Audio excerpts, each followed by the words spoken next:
La gente necesita tener esa ilusión de que hay temas que se van a abordar con diálogo, con negociación, la inseguridad, el trabajo de calidad, la educación, combatir la fractura social. Todas esas cosas requieren un talante real de diálogo y negociación, y creo que es claro que Yamandú es quien encarna ese talante y la gente lo está viendo. Esto lo dijo el senador Mario Vergara recientemente, enfatizando que la ilusión está intacta para el balotaje de este domingo 24 de noviembre. Y tenemos el gusto de tener precisamente al senador aquí en estudios. Muchas gracias por el madrugón. No, un gusto estar acá. Y sí, me sonaban palabras conocidas. Tanto como que eran propias. Sí, y estoy convencido de eso. Sí. Estoy convencido. No es ahora para el balotaje que nosotros hablamos de que hay temas, pero angustiantes de la sociedad uruguaya, como la inseguridad, el tema educativo, la fractura social, el empleo de calidad, que nadie tiene la solución mágica. No va a venir un partido y lo va a resolver en 3-4 años de gobierno, que es imprescindible tener orientaciones de política que atraviesen las administraciones de gobierno, lo que Sereñi llamaba políticas de Estado, y que para hacer eso hay que dialogar, pero dialogar de verdad.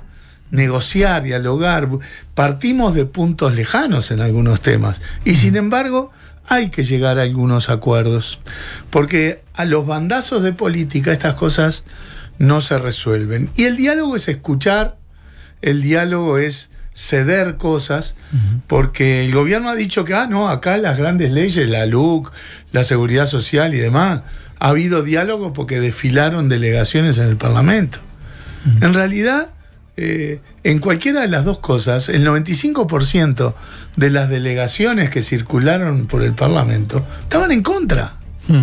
O sea, desfilaron, pero no se las escuchó. Con muy poco tiempo, además, para hacer. Además, sí, máximo 15 minutos, pero además no se las escuchó. Por lo tanto, yo estoy convencido. Ahora, nadie rehusó ir igual, ¿no? Es decir, eso está perfecto. Claro. Todo el mundo tiene que expresarse. Además, mal que bien, las cosas quedan en las versiones taquigráficas. Claro. Pero estoy convencido que el talante de Yamandú es otro, que es el de realmente avanzar en diálogo, porque estamos convencidos de que nadie tiene las soluciones mágicas. Yo creo que el Frente, entre las cosas que ha aprendido después de la autocrítica y la derrota anterior, es que se tiene que aproximar a estos temas con más humildad, y me parece que eso pasa por dialogar, por escuchar.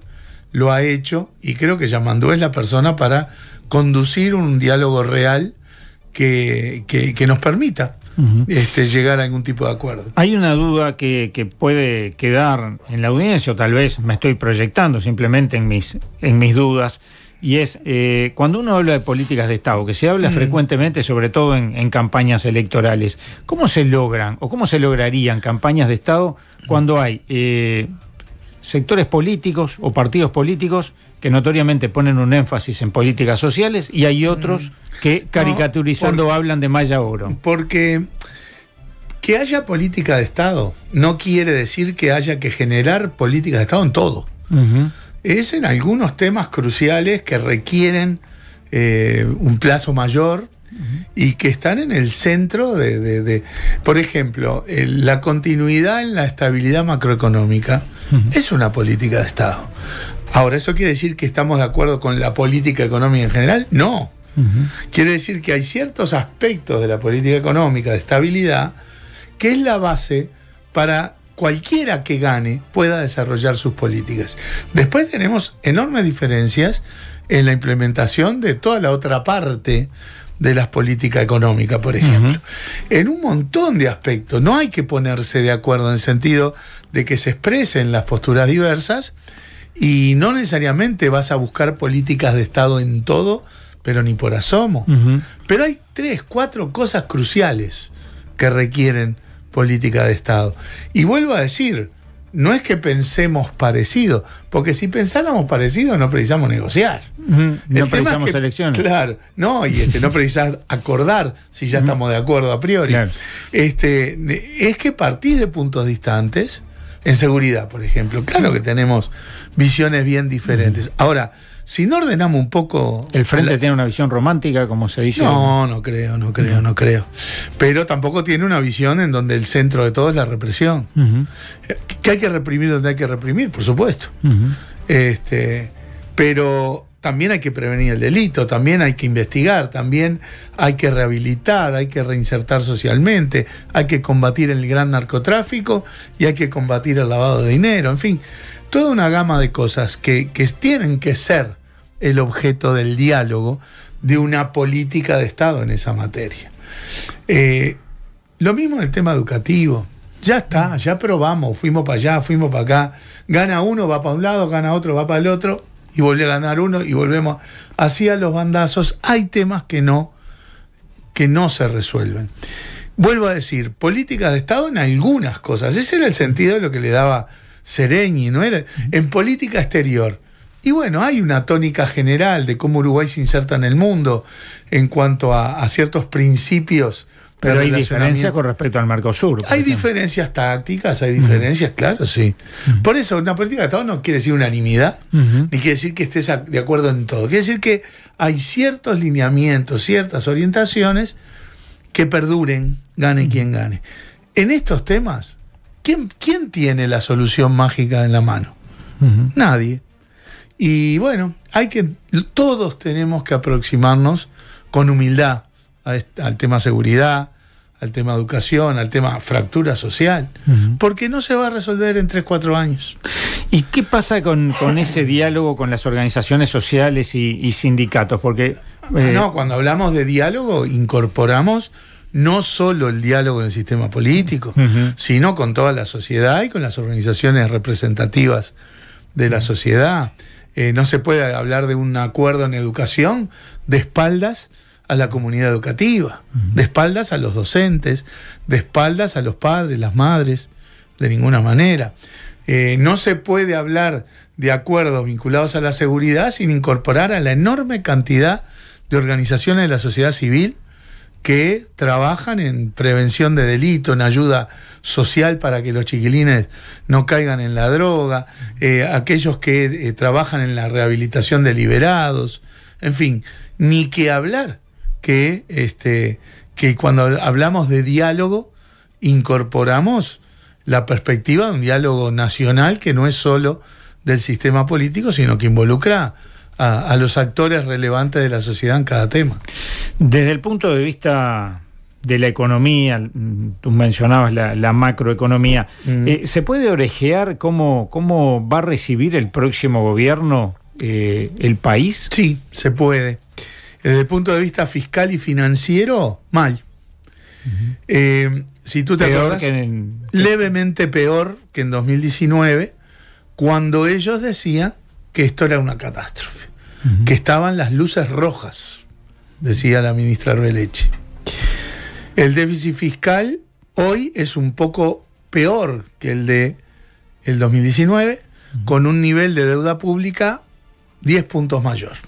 O sea, el panorama fiscal y financiero que va a recibir el próximo gobierno no es mejor que el del 2019, a pesar de que este gobierno siempre puso esa obsesión en lo fiscal, condicionó todas las demás políticas al tema de fiscal y del gasto público, redujo los presupuestos en educación, en salud, en vivienda, en protección social, y aún así los resultados son malos. En eso el gobierno puso el foco ahí y claramente fracasó. Y bueno, pero lo justifican de alguna manera en la pandemia, en la sequía. Sin embargo, es al revés, porque en la pandemia como que se habilitó ese espacio en donde se bajaron los salarios, se bajaron las jubilaciones, se frenaron inversiones durante la pandemia, y ahí el resultado fiscal había mejorado. Claro, era un ajuste, lo decíamos en aquel momento, de mala calidad, porque claramente eso se iba a revertir. No hubo nada serio que dijeras, bueno, acá hay una política realmente de mejora en el terreno fiscal, que no fuera esa circunstancia. La pandemia de ninguna manera es excusa para que el panorama fiscal de hoy sea peor que el del 2019. No hubo crecimiento económico significativo, o sea, este quinquenio va a terminar con un crecimiento económico magro, bastante menor que el que se pronosticaba incluso después de la pandemia. Uno dirá, bueno, tuvo la pandemia, está bien, tuvo la sequía, está bien. También hubo un tiempo de condiciones internacionales muy buenas, pero también hay que decir que no hubo políticas de crecimiento, porque después de la pandemia la vivimos todos los países. Y Uruguay es de los peores países de la región en materia de crecimiento después de la pandemia. Porque no hubo políticas de crecimiento, no se impulsó la productividad, no se impulsó la incorporación de tecnología, la innovación, no se hizo recapacitación de trabajadores, no se impulsó la competencia ni la competitividad, se soslayó, se ignoró el tema del desalineamiento cambiario. O sea, no hubo políticas que impulsaran las fuentes de crecimiento que son la productividad y la competitividad. Y en ese contexto llegamos, vuelvo un poco a la pregunta inicial, sí, a cómo está el panorama para adelante, con restricciones fuertes en el terreno fiscal y financiero, que va a ser un desafío para el próximo gobierno.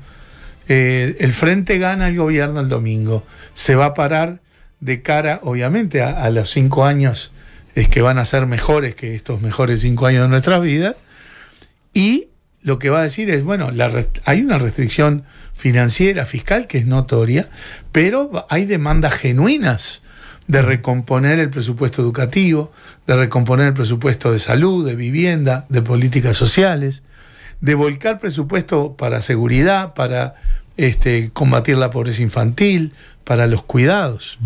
Y bueno, la clave va a estar en el crecimiento, porque a priori los recursos van a estar acotados, vamos a tener que tener bien definidos políticamente las orientaciones, que eso ya está en base al programa y a las medidas anunciadas por Yamandú, pero también una definición política desde el gobierno de prioridades que nos marquen, bueno, los ritmos y las trayectorias en cada una de las políticas. Es un desafío primordialmente político que se deriva, obviamente, de un panorama fiscal y financiero con muchas restricciones. El panorama es preocupante. Ahora uno se pregunta, ¿no hay un 50% de la población que sea maya oro? ¿Cómo se explica que el país esté partido casi a la mitad? Bueno, porque hay muchas consideraciones que la gente toma.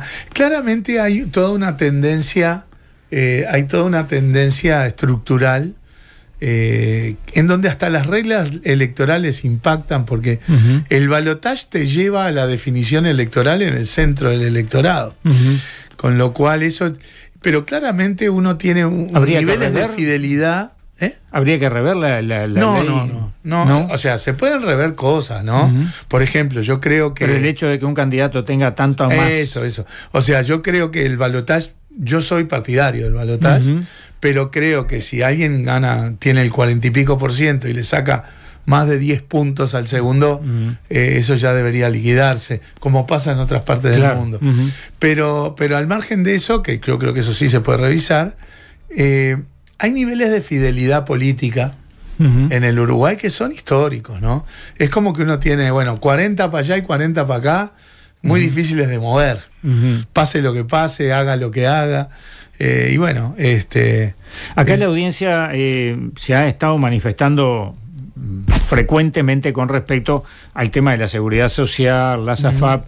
¿Qué es dable esperar en un gobierno del Frente Amplio con respecto a ese tema? Lo que el Frente Amplio ya dijo, llamar inmediatamente a un diálogo nacional, sistema político y sociedad, organizaciones sociales, un diálogo para revisar la mala ley que votó este gobierno e ir hacia una nueva ley, a una nueva reforma que la haga más justa, porque la reforma de este gobierno fue injusta, porque toda la carga de esta reforma la pagan exclusivamente los trabajadores y las trabajadoras.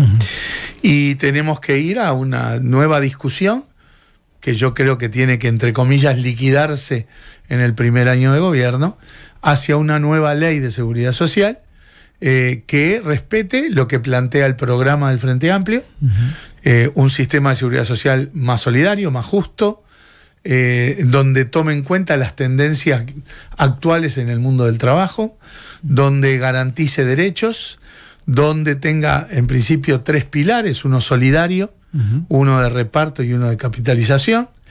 Y ahí entran las AFAP.